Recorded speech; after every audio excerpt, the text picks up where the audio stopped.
Vamos a hablar sobre uno de los observables más importantes de la física y fundamental para la mecánica. Para eso podríamos considerar el siguiente ejemplo. Imaginemos que queremos observar nuestra presa, que somos unos cazadores, en este caso un gato, y queremos buscar un pez que es nuestro alimento. Y nos daremos cuenta que se forma un espacio entre nosotros dos, tanto el cazador como la presa. A ese espacio en física la podemos denotar simplemente con una línea. A esta línea la podríamos llamar distancia. Ahora, la distancia podríamos considerar en este ejemplo que son 5 metros. Esta representación en física se conoce como observables de tipo escalar. ¿Por qué de escalar? Porque simplemente dan una información, que es el espacio que hay entre estos dos puntos. Pero estos escalares de repente representan muy poca información. En este caso hay un error, porque no podríamos representar qué es el principio y el final, simplemente la distancia. Y para eso vamos a trabajar hoy día con otros observables, que son los vectores a continuación.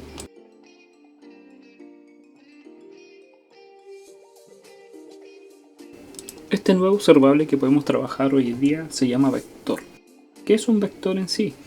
Para eso vamos a usar nuestros dos amigos, el gato y el pez, y vamos a denotar nuevamente la distancia que hay entre los dos. Pero ahora la diferencia es que lo vamos a considerar como una flecha. Esta flecha es la representación del vector en sí. Y lo que nos va a decir, además de la distancia que hay entre los dos, es cuál es el principio y cuál es el fin de estos dos puntos. En este caso el gato es el inicio y el pez es el final. Este vector tiene una cierta distancia que ahora pasa a ser la magnitud del vector y es lo que hay que tener en consideración.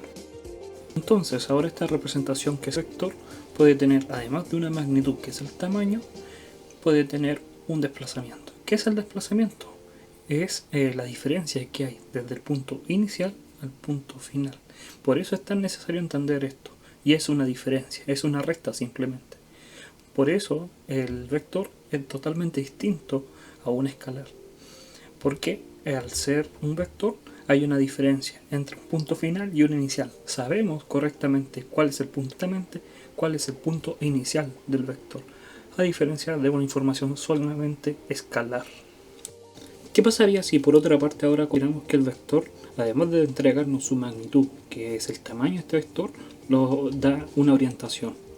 Para eso podemos definir de nuevo el vector como su tamaño, la magnitud, pero ahora aparece esta nueva información que es el ángulo, que está determinado por esta inclinación y podríamos denotar este ángulo como alfa.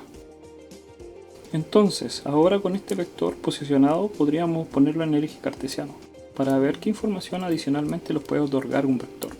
Para eso podríamos ver sus componentes, que son la parte fundamental de un vector. Podríamos alumbrar con una linterna el vector desde la parte vertical y ver que la sombra que va a generar este se proyecta en el eje X. Por eso se llama la proyección del vector, en este caso en el eje.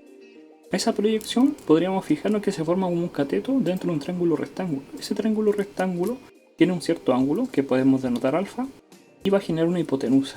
En este caso la hipotenusa es simplemente la magnitud del vector que ya conocíamos.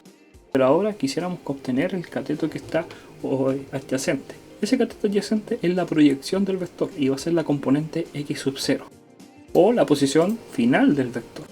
Y eso es lo que me interesa. Por medio de funciones trigonométricas, en este caso coseno de alfa, podríamos tener fácilmente la posición final del vector y de esta forma obtener uno de los primeros componentes del vector. De igual manera, para poder obtener la proyección ahora en el eje Y, podríamos alumbrar nuevamente al vector, pero ahora lo vamos a considerar horizontalmente. Para eso vamos a definir esta idea de la linterna que alumbra el vector y genera una sombra, que va a ser la proyección del vector en el eje Y.